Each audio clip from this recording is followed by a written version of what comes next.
Mapuni te koloa te pā whela peki tō whiu ia ki peko tea.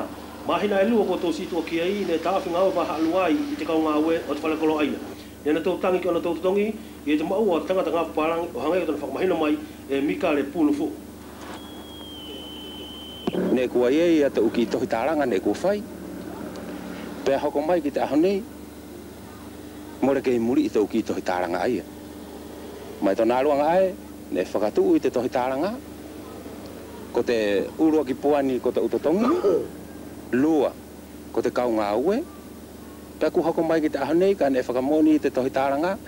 I te osi o te lākerewe, mo le whai he whakamawai i te koroa. Ko te ngaloi o tu whakatutu ngā ue mo te tohi ngā ue ne kua whakamoni, ko he mea e mo le whoki mea noa i whia. Ko te tāwhi ngā ue te kau ngā ue e o te pā, he na tau loto kina kina pe ana tau puna mauri, he ne muna na tau amanaki e holo tālanga i kau pātalo o te pā.